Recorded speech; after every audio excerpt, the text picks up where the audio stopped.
Hello dear viewers, EduAdapt by Nerasar welcomes you all.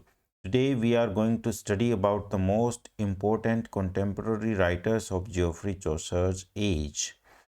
And if you are preparing yourself for UGC, NTA, NET, JRF, PGT examination, TGT examination in which English literature is asked, so these classes are going to be really very helpful to you because we will be studying English literature in detail. So we will be studying about William Langland, John Wycliffe, Sir John Mandeville, Thomas Oakleigh or Oakleigh, and John Lydgate in this class. And if you have not subscribed my channel, please do subscribe it and be a part of this family. We will be studying about English literature differently. As the class will progress, you will get to know the answers of these questions which are on your screen. So let's move ahead. First of all, we are going to study about William Langland. He was born in 1332 and died the same year when Geoffrey Chaucer died. Although we don't know the exact date of William Langland's death, but one very important fact you will get to know from this part of the class, that is, William Langland is known for using alliterative style in his poetry. And what is alliterative style, you will get to know. Let's move ahead. Alliteration का meaning आपको पता भी होगा, लेकिन मैं आपके सामने अच्छे से क्लियर कर देता हूं. इसका मीनिंग होता है हिंदी के अंदर अनुप्रास. तो एलिट्रेशन को हम हिंदी में अनुप्रास बोलते हैं. और अनुप्रास देखिएगा क्या होता है.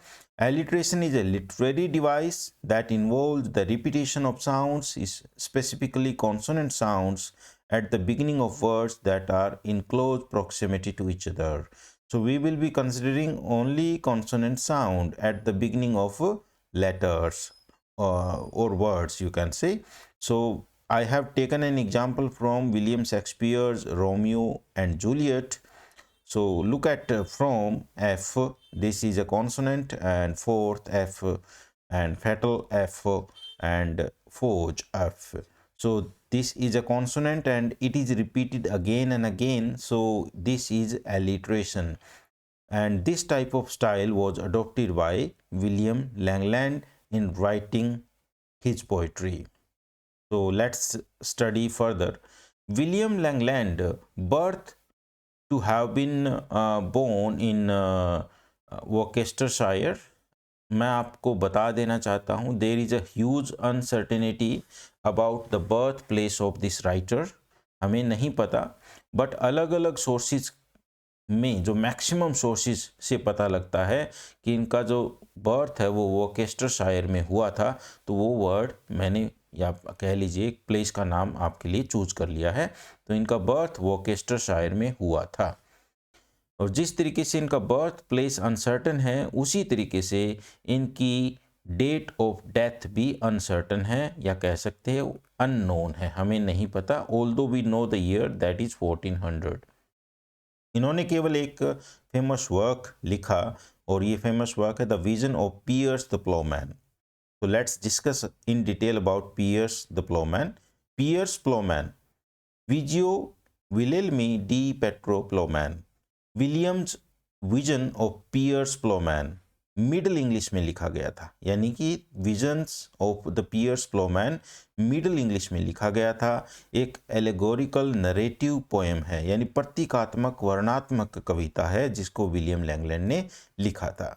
और पीटर सटन कहते हैं, पीटर सटन क्या कहते हैं कि विलियम लैंगलैंड एक टोल व्यक्ति थे, और वो बिल्कुल हम्बल बैकग्राउंड से बिलोंग करते थे, यानी उनके पिता कोई सुपर रिच व्यक्ति या अपर क्लास के व्यक्ति नहीं थे. और पियर्स प्लोमैन को इंग्लिश यानी मॉडर्न इंग्लिश में ट्रांसलेट करने का जो क्रेडिट है वो पीटर सटन को जाता है. तो याद रखिएगा, पियर्स प्लोमैन को मॉडर्न इंग्लिश में पीटर सटन ने ट्रांसलेट किया है. It is written in unrhymed. तो ये याद रखिएगा, जो पियर्स द प्लोमैन है उसके अंदर कोई राइम स्कीम नहीं है. एलिटरेटिव वर्ड्स है, ये हम पहले भी डिस्कस कर चुके हैं। लेकिन एक इम्पॉर्टेंट बात ये है, ध्यान दीजिए कि इसके अंदर पासूस है।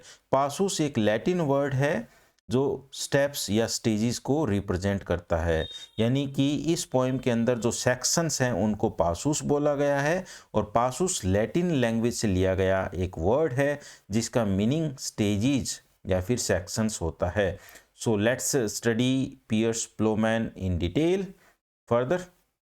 पियर्स प्लोमैन की मेन थीम्स हैं लव, करप्शन, रिपेंटेंस यानी कि पछतावा, गुड वर्क्स एंड सेल्वेशन अच्छे काम और मोक्ष की प्राप्ति, social hierarchy, community and selfishness. तो याद रखिएगा इसकी मेन थीम्स हैं। और इसके साथ साथ लेबर एंड आइडलनेस यानी कि मेहनत और आलस्य भी इसकी एक प्रमुख थीम है। The poem is a dream allegory. तो इसके अंदर एक जो विल नाम का कैरेक्टर है वो एक स्वप्न लेता है, ड्रीम लेता है, और प्रतीकात्मक तौर पर वो प्रकृति के अंदर किस तरीके से बातें करता है, सोचता है, उसकी आइडियोलॉजी क्या है, वो सब इस पोएम के अंदर जानने को मिलता है। The voice of him that crieth in the wilderness prepare ye the way of the Lord. तो आप याद रखिएगा ओल्ड इंग्लिश में यू को ये साउंड किया जाता था। ओल्ड इंग्लिश में यू को ये बोला जाता था, तो आप इसको ये को यू भी यहाँ पर साउंड कर सकते हो। देखिए, the voice of him that crieth in the wilderness prepare ye या फिर you the way of the Lord. So let's understand this line. The voice of him that crieth in the wilderness, कि उसकी आवाज़ जो जंगल में पुकारती है, चिल्लाती है, ज़ोर ज़ोर से बोलती है और आपको भगवान के रास्ते के लिए तैयार करती है, यानी अच्छाई के रास्ते पर आपको लेकर के जाती है। तो these are the opening lines of Piers the Plowman. So let's study further. जैसे मैंने बताया इसके नरेटर में मेन कैरेक्टर या प्रोटैगनिस्ट के बारे में हम अगर बात करें तो ये विल रहेगा। और विल जो है वो एक हर्मिट के तौर पर जंगल में भटक रहा है और वो ढूंढ रहा है पियर्स को।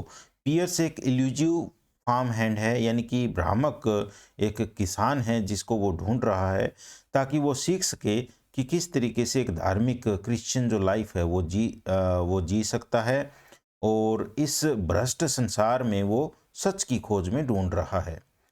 ठीक है ना, तो याद रखिएगा वो सच की खोज में पियर्स को ढूंढ रहा है और पियर्स उसकी मदद करेगा कि किस तरीके से वो एक अच्छा जीवन जी सकता है।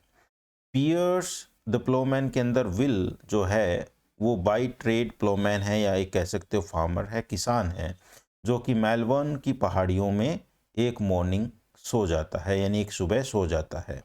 और जब वो सो रहा होता है तो उसको एक विजन आता है, ड्रीम आता है, जिसके अंदर वो पाता है कि उसके सामने का जो फील्ड है या मैदान है वो लोगों से भरा हुआ है और वो सारे लोग दुनिया भर के लोगों का प्रतिनिधित्व करते हैं। For centuries literature has been busy in pleasing the upper class chiefly. तो लैंगलैंड ऐसा मानते थे कि सदियों से जो इंग्लिश लिटरेचर था उसके अंदर अपर क्लास को इम्पोर्टेंस दिया गया और कॉमन मैन को कोई जगह नहीं दी गई। तो इसी वजह से पियर्स द प्लोमैन के अंदर उन्होंने कॉमन पीपल को जगह दी है। और ये जो पोएम है वो पहली बार 1362 के अंदर सामने आती है, जिसके अंदर 1800 लाइन थी, और इसका फाइनल वर्जन है वो हमारे सामने 1377 को आता है, जिसके अंदर 1500 लाइन्स थी, यानी कि 300 लाइन्स कम हो जाती है इसके रिवाइज्ड वर्जन के अंदर।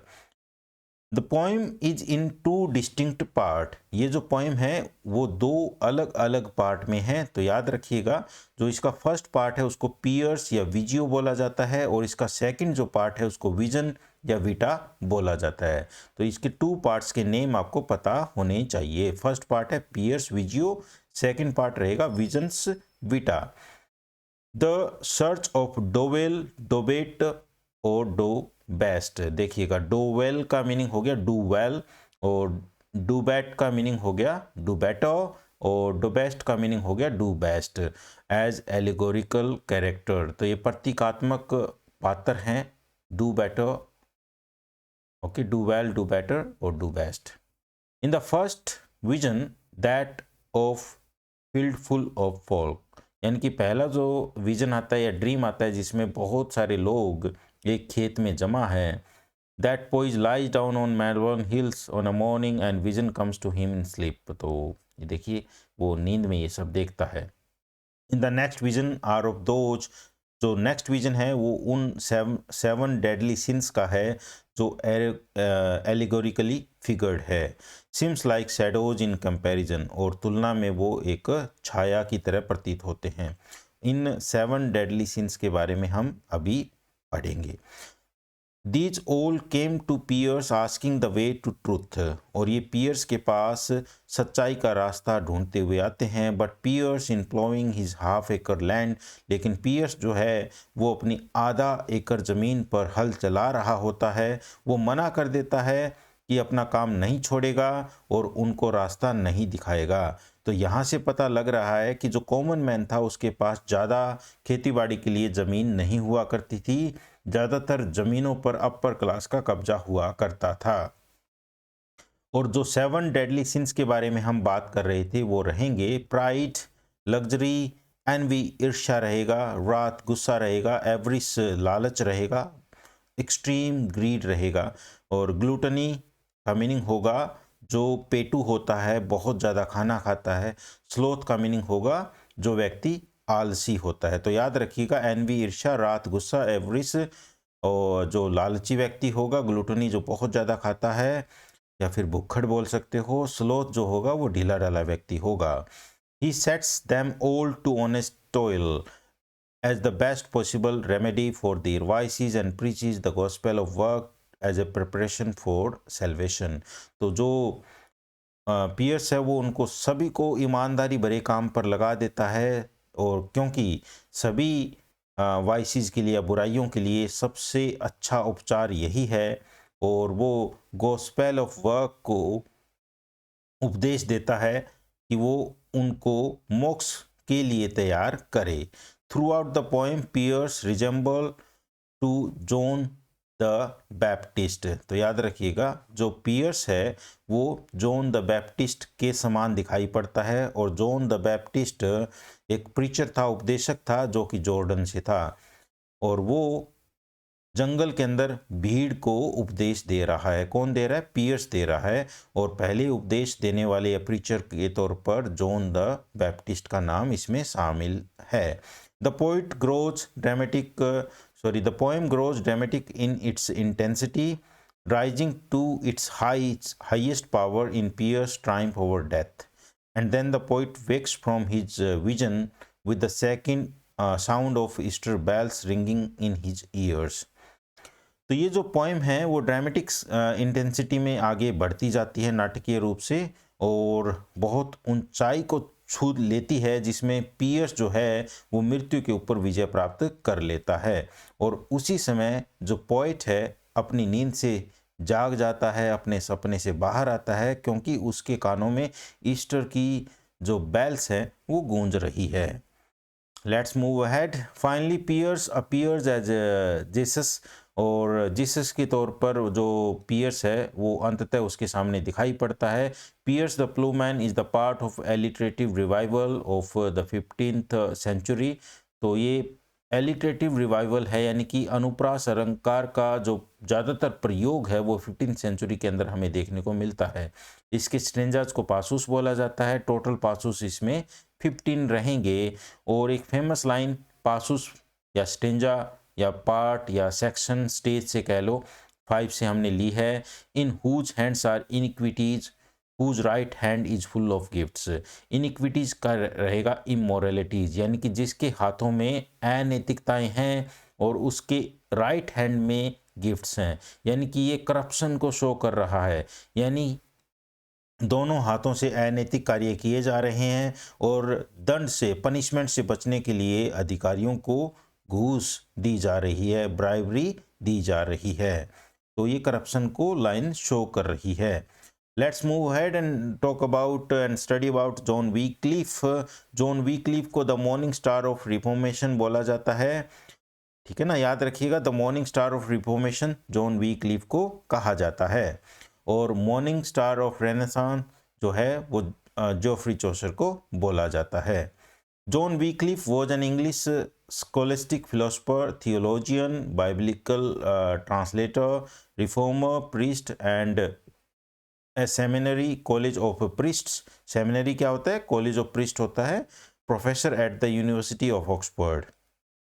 ठीक है ना, तो जॉन विक्लिफ जो थे वो इंग्लिश स्कॉलिस्टिक फिलोसफर हुआ करते थे, और इसके साथ साथ में वो थियोलॉजियन भी थे, बाइबलिकल ट्रांसलेटर थे, यानी कि बाइबल को उन्होंने ट्रांसलेट किया, या एक तौर पर आप कह सकते हो जॉन विक्लिफ जो थे वो बहुत ही ज़्यादा रिलीजियस इंडिविजुअल थे, यानी कि धार्मिक व्यक्ति थे, और इन्होंने बाइबल को ट्रांसलेट किया था 1382 के अंदर, और उसी वजह से इनको फादर ऑफ इंग्लिश प्रोज का टाइटल दिया गया है। John Wycliffe is called the morning star of reformation. इनको मॉर्निंग स्टार ऑफ रिफॉर्मेशन यानी सुधार का जो सुबह का तारा है वो बोला गया है। इन 1377 विक्लिफ एंड लोलार्ड वो लोग थे जो विक्लिफ को फॉलो करते थे, उसके अनुयायी थे। उन्होंने इंग्लैंड के अंदर सुधार एक आंदोलन शुरू किया था, और वो सुधार आंदोलन शुरू करने की वजह क्या थी, क्यों किया था, इसके बारे में अभी हम जानकारी लेंगे। द चर्च जिसको कि पावर की सीट बोला जाता था, उस समय चर्च बहुत पावरफुल हुआ करता था, सम्मान की एक बात हुआ करती थी, उसके अंदर करप्शन था और मोरल डिकेइंग था, यानी कि अनैतिकता का बहुत ज़्यादा प्रचार प्रसार था, भ्रष्टाचार था, और उसी प्रसार और भ्रष्टाचार को कम करने के लिए, अनैतिकता को कम करने के लिए जो लैंगलैंड और गोवर जैसे पोइट हैं वो सामने आते हैं, और जो बिल्कुल सामने आकर के चर्च के अंदर जो भ्रष्टाचार है उसका विरोध करते हैं, और स्पिरिचुअल रिवाइवल के लिए इंग्लैंड में वो काम करते हैं। जॉन विक्लिफ जो थे वो कैथोलिक चर्च की जो अथॉरिटी है उसको चैलेंज करते हैं, उसको चुनौती पेश करते हैं, और इसके लिए उन्होंने देश भर के अंदर अपने डिसाइपल्स भेजे, यानी शिष्य भेजे, और उन शिष्यों को ही लोलार्ड कहा गया। और उन शिष्यों के अंदर हम देखा जाए तो बड़े घरों से लोग शामिल नहीं थे, वो बेचारे गरीब पुजारी हुआ करते थे जो विक्लिफ की टीचिंग्स को पूरे देश भर में इंग्लैंड में फैला रहे थे। उसने लोगों को इनकरेज भी किया कि अपना धर्म वो है चर्च में ना ढूंढ करके बाइबल में ढूंढे, और केवल बाइबल ही है जो सही धर्म का रास्ता उनको दिखा सकता है। और इसके लिए उन्होंने न्यू टेस्टामेंट जो थे बाइबल से वो लैटिन लैंग्वेज से इंग्लिश में ट्रांसलेट किए, ताकि आम आदमी को बाइबल समझ में आ सके। Let's move head the travels of sir John Mandeville के बारे में बात करते हैं। The fantastic 14th century account of a journey to the east, यानी कि जो मैंडेविले है वो ईस्ट में एक जर्नी करता है 14th सेंचुरी में, उसका एक हमें डिस्क्रिप्शन सर जॉन मैंडेविले की जो ट्रेवल्स है, द ट्रेवल्स, उसमें देखने को मिलता है। Sir John Mandeville is post author of the travels of sir John Mandeville. तो याद रखिएगा ट्रेवल मेमोयर है which first circulated between 1357 and 1371। तो पहली बार ये 1357 में सर्कुलेट किया गया, उसके बाद में 1371 में सर्कुलेट किया गया। The earliest surviving text in French, तो फ्रेंच में सबसे शुरुआती जो लिखा गया टेक्स्ट था जो अब तक हमारे पास सर्वाइव करता है वो रहेगा। In the prologue of the middle version the author calls himself John Mandeville. तो प्रोलॉग के अंदर जो इंग्लिश वर्जन का जो प्रोलॉग है उसके अंदर मैंडेविले अपने आप को जो ऑथर है वो पुकारता है। And gives an outline of his wide travels during 30 years, और 30 वर्षों के दौरान जो उन्होंने यात्राएं की है सर जॉन मैंडेविले ने, उसका एक आउटलाइन हमारे सामने प्रोलॉग के अंदर रखता है। French travels of Sir Mandeville were translated by Jean de Bourgogne into English in 1377। तो जीएन डे बुर्गोग्ने ने सर मैंडेविले की जो ट्रेवल्स थी, जो यात्राएं थी, उनको इंग्लिश में ट्रांसलेट किया था 1377 के अंदर। So let's move ahead. Thomas Hoccleve या फिर ओकलीव के बारे में हम स्टडी करते हैं। उनका जो बर्थ है वो 1367 के अंदर हुआ और डेथ जो है वो 1426 के अंदर हुई। Apart from Lydgate, he is also one of the most significant points of 15th century. He was a clerk in the office of privy seal. Privy seal के ऑफिस में वो एक क्लर्क हुआ करते थे। Some of his poetry claims to describe the events of his life as in La Male Regle de Thomas Hoccleve. ठीक है ना, तो उसकी जो लाइफ इवेंट है वो इसके अंदर डिस्क्राइब है। एक पोइट्री, एक पोएम का नेम है La Male Regle de Thomas Hoccleve. The prologue to the regiment of princes, और ये प्रोलॉग कब लिखा गया था? 1411 टू 1412 में लिखा गया था। And in two poems from the late sequence known as series नाम की जो पोएम है वो 1420 के अंदर लिखी गई। Complaint and the dialogue with a friend, तो ये सब पोएम जो हैं वो थॉमस होकलीव या ओकलीव के द्वारा लिखी गई है। He also praises Chaucer in the regiment of princes. तो ये इंपॉर्टेंट क्वेश्चन हो जाता है कि होकलीव जो है वो चौसर की प्रशंसा कौन सी अपनी पोएम के अंदर करता है? द रेजिमेंट ऑफ प्रिंसेस के अंदर करता है। Hoccleve poetry also included the translation from Christine de Pisan, French poet. ये तो क्रिस्टिन डी पिसान है, ये फ्रेंच पोइट थे, उसकी ट्रांसलेशन भी इसने अपनी पोइट्री में शामिल की है। Let's move ahead and study about John Lydgate. John Lydgate का बर्थ 1370 में हुआ, उनकी डेथ 1451 के अंदर हुई। जॉन लिडगेट ऑफ बरी was a monk and poet. वो एक भिक्षु थे, कवि थे। बोर्न इन लिडगेट, जिनका जन्म लिडगेट में हुआ था। और ये लिडगेट जो है वो हैवर हिल, स्पोल्क, इंग्लैंड में हमें मिलता है। लिडगेट्स पोइटिक आउटपुट इज प्रोडिजियस, यानी प्रोडिजियस बहुत ही सशक्त उनका पोइटिक आउटपुट है, जिसके अंदर उन्होंने 1,45,000 लाइन्स लिखी है। 1,45,000 लाइन्स लिखी है। इसी वजह से उनके पोइटिक आउटपुट को प्रोडिजियस बोला गया है। His position is a man of letters rather than as a major poet. उनकी जो पोजीशन है वो मैन ऑफ लेटर्स बोली गई है, क्योंकि इतनी सारी लाइंस लिखने के बाद में उनको ये टाइटल मिला है। Perhaps his greatness fame lies ironically in his praise of चौसर। संभवतः उसकी जो महानता या की जो प्रसिद्धि है वो अगर हम देखें तो उन्होंने चौसर की प्रेज की है, उसके अंदर भी हमें दिखाई पड़ती है। इम्पोर्टेंट वर्क्स अगर हम देखें जॉन लिडगेट के, तो वो हमारे सामने रहेंगे। The complaint of black night. The complaint of black night जो है वो चौसर की the book of the duchess जो है उस पर डिपेंड करती है, या उसी के आधार पर ये बुक लिखी गई है। द टेम्पल ऑफ ग्लास जो है द हाउस ऑफ फेम के आधार पर लिखी गई है। रीजन एंड सेंसुअलिटी एक एलिगरी बुक है। और ट्रॉय बुक जो है a major contribution to the rendering of classical myth into English. और इसके अंदर याद रखिएगा 30,000 लाइन्स हैं, और ये ट्रांसलेशन है Guido delle Colonne, commission by Prince Henry fifth. ठीक है ना, ग्यूडो डेले कॉलोनले को प्रिंस हेनरी फिफ्थ ने कमीशन किया था, या उनको आधिकारिक रूप से ट्रांसलेशन की जो थी परमिशन दी थी। ठीक है ना, तो उसका ही एक हमारे सामने रूप निकल करके आता है Troy book. The story of Thebes, तो थेबेस की जो स्टोरी है ये भी इनका ही एक वर्क कहलाएगा। फॉल ऑफ प्रिंस 1438 में, इसके अंदर भी 30,000 लाइन्स हैं जो कि मोंक टेल पर आधारित है। So let's have the answers of the questions which were put to you at the beginning of this class. Who is known as the Plowman poet? तो ये अपने रॉबर्ट बर्न्स रहेंगे। Who is the father of travel writing? Robert Louis Stevenson रहेंगे, एक Scottish novelist, essayist, poet और travel writer है।